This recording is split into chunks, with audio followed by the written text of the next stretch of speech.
nongeye kubasuhuza mwese mukurikiye amakuru y'imikino kuri Africana TV. Nge tugiye kubana ku makuru y'imikino kuri uyu munsi. Nitwa Didier Imana, turi kumwe tugiye kuba rero tuganira byinshi bigiye bitandukanye muri sport update. Tuzaza kuba rero duhera ku munyezamu Andre Onana, n'umunyezamu wa equipe ya Manchester United wamaze kuba rero ahaguruka mu gihugu cy'Ubwongereza yerekeza mu gihugu cya Turkiya Istanbul, ahagiye kuba rero ajoining equipe nshyashya agiye kuba akinira. Ni Andre Onana ubu tuvugana aka kanya niwe munyezamu wa mbere muri Big Six cyangwa se mu ekipe atandatu muri Premier League, haba ari mu ekipe ya Chelsea, ekipe ya Liverpool, Arsenal, Man City, Tottenham na ekipe ya Manchester United, zose uko ari esheshatu ndetse n'abanyezamu bazo. Andre Onana niwe munyezamu watsinzwe ibitego byinshi ugereranyije n'abandi banyezamu bose rero nakubwiye bava mu ekipe yose uko ari atanu, ndetse n'ekipe ya Manchester United ya gatandatu. Ndaza kumubwira ibitego abo banyezamu bose binjizwe muri rusange muri last season. Tuzaza kuba dukomereza no kuri ekipe ya APR FC irimo iritegura gukina ku munsi wo kuwa gatandatu imikino ya Sekafa Kagame Cup. Naguteguriye byinshi muri Sekafa Kagame Cup. Ndaza kuba nkubwira ekipe ifite ibikombe byinshi bya Sekafa Kagame Cup. Ndaza kuba nkubwira na ekipe yatwaye igikombe cya mbere cya Sekafa Kagame Cup ubwo rero yatangiraga ku nshuro ya mbere. Ndaza kuba rero nkubwira ekipe ya APR FC ifite amahirwe angana iki yo gutwara iki gikombe. Ese nayahe ma ekipe afite kuzahurira kuri finale nta gihindutse? Ama ekipe afite amahirwe menshi yo kuzahurira kuri finale. Ese finale zaba kuwa kangahe, sangahe? Ese ama ekipa azahatanira umwanya wa gatatu yo azakina kuwa kangahe, sangahe?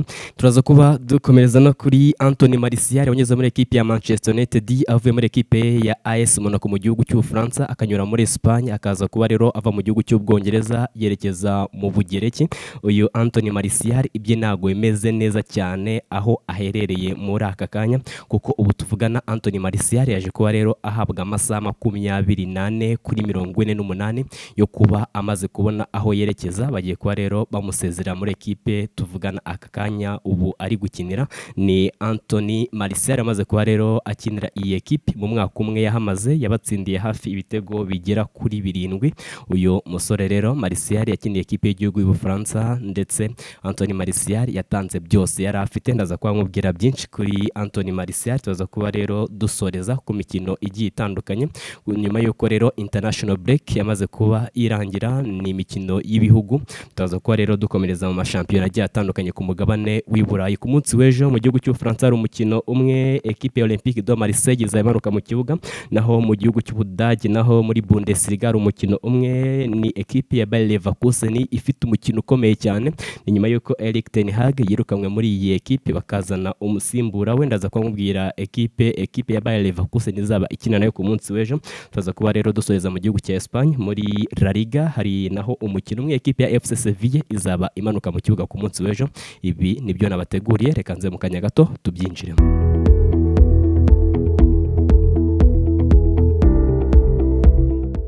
Reka dutangirire mu mikino ya Sekafa Kagame Cup. Ubu bamaze kuba rero bagera muri kimwe cya kabiri kirangiza. Ni ama ekipe agira kurane, harimo ekipe ya APR FC, ni ekipe ya hano mu Rwanda, harimo ekipe ya Al Hilal, ni ekipe yo muri Sudani y'Amajyepfo, hakaza ekipe ya Singida Black Stars, ni ekipe mu gihugu cya Tanzania, ndetse na KMC nayo ni ekipe ibarizwa mu gihugu cya Tanzania muri shampiyona yaho. Aya ma ekipe n'ama ekipe agira kurane afite rero guhurira muri kimwe cya kabiri kirangiza mu mikino ya Sekafa Kagame Cup. Bihagaze gute? Ekipe ya APR FC Kigali rero izahura na ekipe ya Al Hilal yo muri Sudani y'Amajyepfo ni ku munsi wo kuwa gatandatu tariki 13 z'ukwezi kwa 9, ni ku isaha y'isa 5:30 z'amanywa. Nibwo uyu mukino rero uzaba uba. Na ekipe ya APR FC imeze neza cyane ugereranyije na ekipe ya Al Hilal yo mu gihugu cya Sudani y'Amajyepfo. Ukuntu bimeze rero, ekipe ya Al Hilal muri last season, dore ko nabo bataratangira umwaka w'imikino 2025-2026 muri Sudani y'Amajyepfo, muri last season 2024-2025 ekipe ya Al Hilal yasoreje ku mwanya wa 9 ndetse ifite amanota 33 muri shampiyona yaho mu mwaka ushize w'imikino rero. na ekipe ya APR FC yo mu Rwanda yasoreje ku mwanya wa mbere n'amanota 67 twari igikombe cya shampiyona hano mu Rwanda. Ni umukino rero uteganyijwe ku munsi wo kuwa gatandatu. Ekipe ya APR FC izaba yakiriye ekipe ya Al Hilal yo mu gihugu cya Sudani y'Amajyepfo. Undi mukino uzaba rero utangira ku isaha y'isa 9 ekipe ya Singida Black Stars na ekipe yo mu gihugu cya Tanzania izaba ikeneye ekipe ya KMC yo mu gihugu cya Tanzania. Nama ekipe yombi ubona ko amenyeranye n'ubundi akina muri shampiyona imwe, gusa icyo ukwiye kuyitumenya ndetse mu gihugu cya Tanzania nabo ntago baratangira umwaka w'imikino 2025-2026. Turagendera kuri last season. Ekipe ya Singida Black Stars ubu tuvugana rero yasoreje ku mwanya wa 4 ifite amanota 57 iri inyuma ya Yanga, Simba na Azamu. Izi nyuma yaho gatoya rero iyi ekipe yasoreje ku mwanya wa 4 n'amanota 57, naho iyi ekipe bazakina ya KMC yo yasoreje ku mwanya wa 10 n'amanota 35. uri kumva ko ekipe ya Singida ni ekipe iri imbere ya ekipe ya KMC tugendeye kuri uko zasoreje kuri table rero muri last season 2024-2025, ndetse nahita nkubwira ko rero nta gihindutse prediction naguha. Ekipe ya APR FC ifite kuzasezerera ekipe ya Al Hilal muri Sudani y'Amajyepfo, naho ekipe ya Singida Black Stars nayo ikazasezerera ekipe ya KMC. Nta gihindutse ama ekipe yombi hagati ya ekipe ya APR FC ikazaba izahura na ekipe ya Singida Black Stars mu gihugu cya Tanzania. Ni prediction yanjye, bishobora guhinduka dore ko n'ubundi mupira bihinduka, nawe ufite ukundi ubibona uraza kuba rero utubwira. Ekipe ya Singida Black Stars ikahita igira amahirwe yo gukina n'ama ekipe ari champion, ama ekipe akomeye cyane hano mu rw'imisozi igihumbi, dore ko yabigiye gura na ekipe ya APR FC mu gihe byaba bibaye koko nkuko tubivuze haruguru. Iyi ekipe ya Singida Black Stars yahita ihura na ekipe ya APR FC kuri finali ya Sekafa Kagame Cup, ikongera guhura na ekipe ya Rayon Sport mu mikino ya CAF Confederations Cup, igakina ekipe ya APR igakina ekipe ya Rayon Sport. uri kumva ko rero iyi ekipe ya Singida yabibonye test nziza kuba yahura na ekipe ya APR FC, kandi ari ekipe ikomeye cyane mu rw'imisozi igihumbi, ku buryo yazahura na ekipe ya Rayon Sport nyuma. Izi neza rero uko ama ekipe yo mu Rwanda akina, rero nabyo nibyo ukwiye kwitumenya aka kanya. Rero reka nze nkubwire ibindi ufite kumenya kuri Sekafa mu makuru yacu n'abateguri.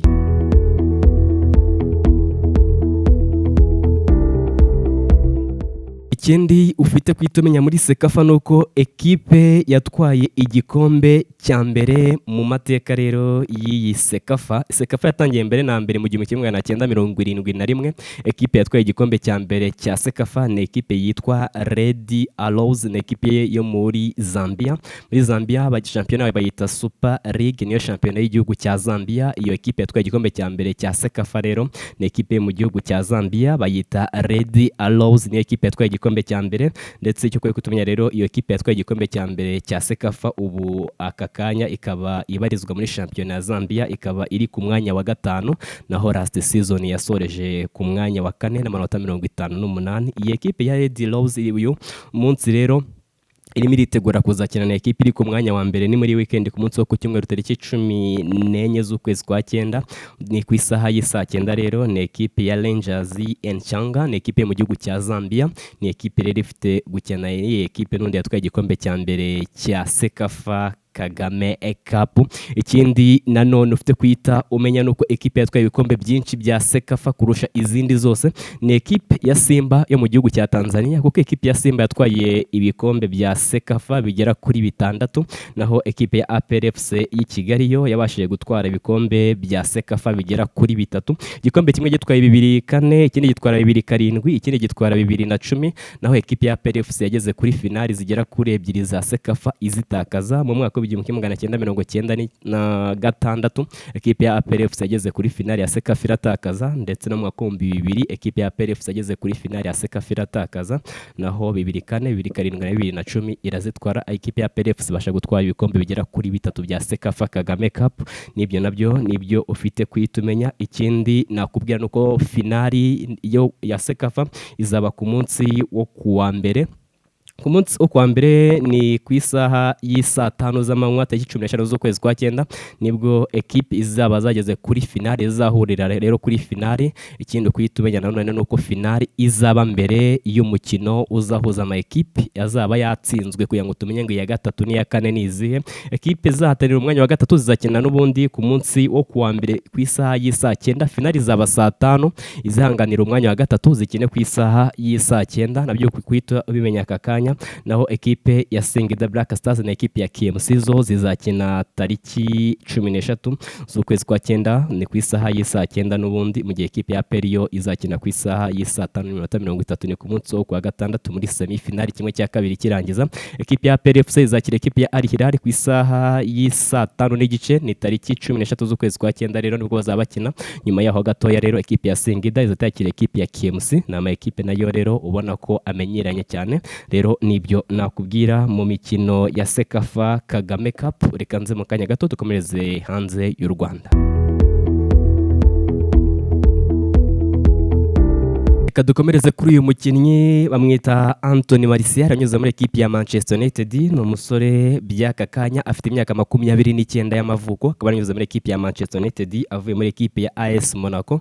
Uyu rero Martial akaba yakinnye muri ekipe ya AS Monaco 2015, ari nabwo yaje kuba rava muri iyi ekipe nyuma yo kwitwara neza cyane, akahita yerekeza muri ekipe ya Manchester United kugeza 2022 ari umukinnyi wa ekipe ya Manchester United. Ekipe ya Man rero iza kwita ifata umwanzuro yo kumutiza muri ekipe ya FC Sevilla mu gihugu cya Espagne. Mu nizanyo rero y'umwaka umwe uyu Anthony yerekeje n'undi muri ekipe ya FC Sevilla. Martial ajya gukina mu gihugu cya Espagne muri La Liga akinayo, gusa akinyeyo umwaka umwe ahita agaruka muri ekipe ya Manchester United. Inizanyo irangiye Anthony akigaruka muri ekipe ya Manchester United akinye muri Man U ni igice cya season, bituma rero ekipe ya Manchester United ihita isesa amasezerano nawe yari asigaye kugira ngo rero uyu mukinnyi ahite aba free agent 2024 kugira ngo ashake ahandi yerekeza.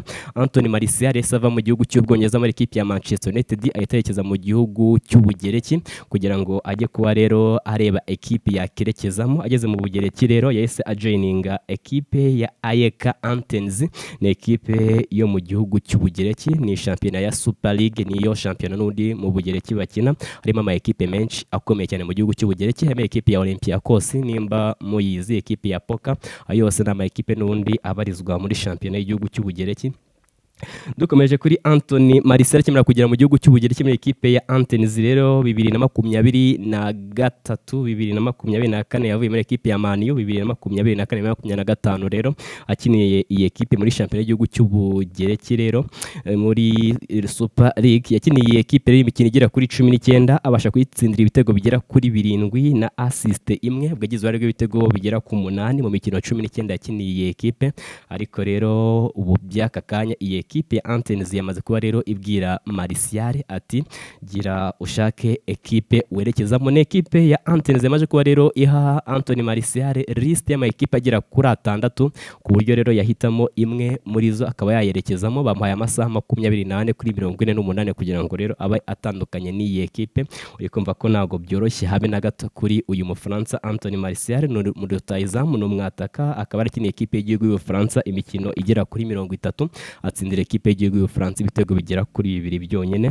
Rero nibyo nakubwira kuri uyu musore unyuze muri ekipe ya Manchester United bamwita Anthony Martial, ndetse reka nizere ko ari bwaze kuba abona ekipe mu minsi mike cyane cyangwa se mu masaha make bamuhaye. Rero nibyo nakubwira, reka nze dukomereze kuri Andre Onana amaze kuba ava muri ekipe ya Manchester United.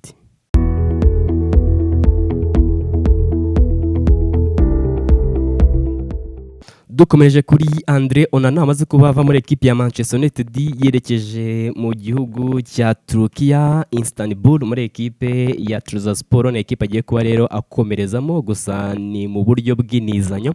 Ni umwaka umwe agiye kuba rero amara mu gihugu cya Turkiya na buy option clause. Iyi ekipe yajyanye na ekipe ya Manchester United yuko rero uyu mukinnyi bazamugura. Uyu mukinnyi aragenda amara umwaka umwe muri Turkiya, umwaka umwe nurangira ahita agaruka mu gihugu cy'Ubwongereza muri ekipe ya Manchester United. Ni Andre Onana ni umunyakameroni rero akaba yamaze kuba rero asesekara Istanbul mu gihugu cya Turukiya avuye Manchester mu gihugu cy'Ubwongereza.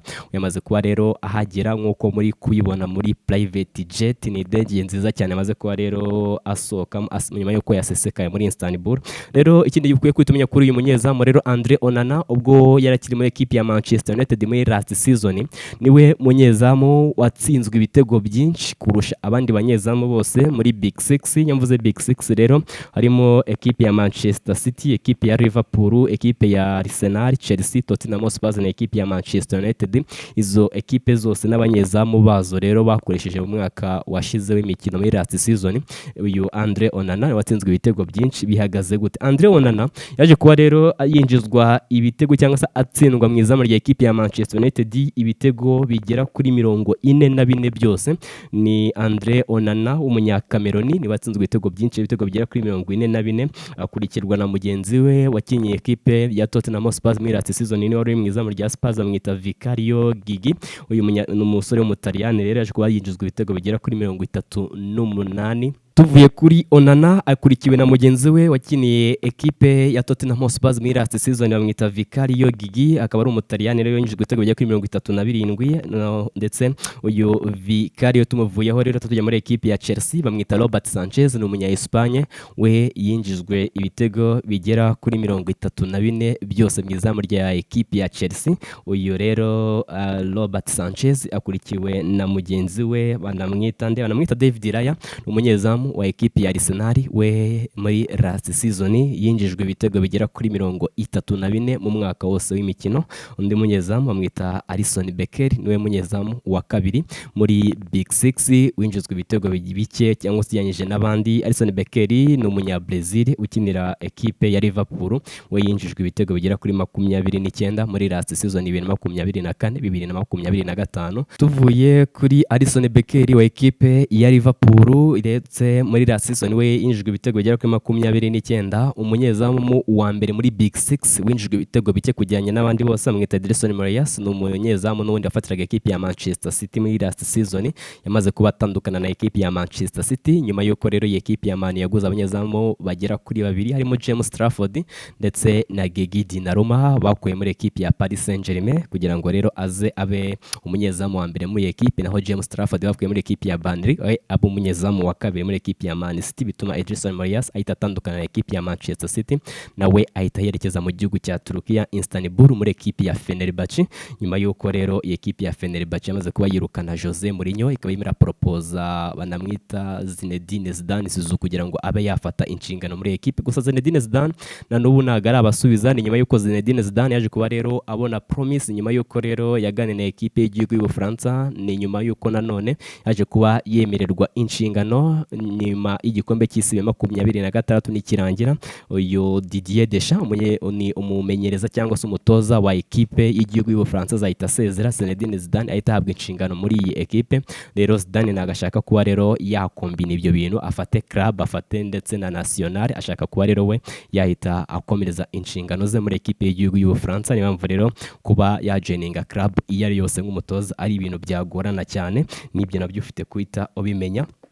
Tuvuye kuri Andre Onana nk'umunyezamu asanzwe ibitego byinshi cyane ku mugabane w'Uburayi muri last season mu makipe 6 ya mbere muri Premier League. Tuhita dukomereza rero mu ma championnat azahita amanuka ku munsi w'ejo, ni kuwa gatanu. Hari imikino igiye itandukanye mu gihugu cy'Ubufaransa muri Ligue 1 bazaba bakina ni equipe ya Olympique de Marseille mu rugo ku isaha 2:45 izaba yakiriye equipe ya Lorient. Aya ma equipe yombi rero na ma equipe n'ubundi amenyeranye cyane muri Ligue 1. Equipe ya Lorient ikaba ifite amanota agera kuri 3 mu mikino igera kuri 3, ikaba iri ku mwanya wa 15 n'umwenda w'ibitego bigera kuri 3. Izaba ihanganyemo na equipe ya Olympique de Marseille yo mu mikino 3 ifite amanota 3 nayo ku mwanya wa 10, ndetse ikaba izigamye igitego kimwe. Na equipe ya Olympique de Marseille ifite gukora byose bishoboka kugira ngo yongere igaruke mu equipe ari imbere ku rutonde rwa championnat mu gihugu cy'Ubufaransa muri Ligue 1, nyuma y'uko equipe ya Paris Saint-Germain ariyo iyoboye urutonde rwa championnat mu gihugu cy'Ubufaransa. Ku munsi w'ejo nanone hari undi mukino mu gihugu cy'Ubudage muri Bundesliga ni ku isaha y'isa 2:30 na ekipe ya Bayer Leverkusen ni nyuma yo kwirukana umutoza wayo Erik ten Hag kubera mu mikino igera kuri 3 yatoje iyi ekipe yitwaye nabi cyane, birababaza cyane, bituma rero bahita bamusezerera, yirukanwa hakiri kare cyane we mumenyereza cyangwa ne mutoza wa mbere wa ekipe ya Bayer Leverkusen cyangwa se muri Bundesliga wirukanwe hakiri kare kurusha abandi bose birukanwe mu gihugu cy'Ubudage muri Bundesliga. Rero nawe ahita yandika andi mateka, bituma rero iyo mutoza rero ahita asezererwa na ekipe ya Bayer Leverkusen mu mikino 3 yatsinzemo umukino umwe, anganya umwe atakaza undi, rero ahita asezererwa. Ekipe ya Bayer Leverkusen izahita ikina na ekipe ya Eintracht Frankfurt yo mu gihugu cy'Ubudage nayo muri Bundesliga. Ni ekipe ya Eintracht Frankfurt by'aka kanya iri ku mwanya wa 2 n'amanota 6, ikaba ifite ibitego bigera kuri 5 izigamye, ikaba iri ku mwanya wa 2, mu gihe ekipe ya Bayern ariyo iri ku mwanya wa mbere, naho iyi ekipe ya Bayer Leverkusen ikaba iri ku mwanya wa 12 muri Bundesliga mu gihugu cy'Ubudage, ikaba ifite inota rimwe ndetse n'umwenda w'igitego kimwe irimo iyi ekipe ya Leverkusen. Naho mu gihugu cya Espagne ku munsi w'ejo muri La Liga ku isaha y'isa 3 ekipe ya AFC Sevilla iri ku mwanya wa 12 n'amanota 3 ndetse nta gitego na kimwe isigamye, izahita ikina na ekipe ya Elche, na ekipe yavuye mu cyiciro cya 2 muri La Liga ya kabiri mu cyiciro cya 2 mu gihugu cya Espagne. Rero iyi ekipe ya Elche ikaba iri ku mwanya wa 7 n'amanota 5 ndetse n'ibitego bigera kuri 2 izigamye, ni nyuma y'uko ekipe ya Real Madrid ariyo iyoboye urutonde rwa shampiyona mu gihugu cya Espagne. Na ekipe ya FC Sevilla rero izabimanuka mu kibuga ku munsi w'ejo ku isaha y'isa 3. Ibi byose dufite ko rero kuzaba tubiganiraho ku munsi w'ejo ku buryo bugiye kure. Rero ni ibintu nabateguye ku munsi wa none, reka tuzasubire ku munsi w'ejo. Ciao ciao.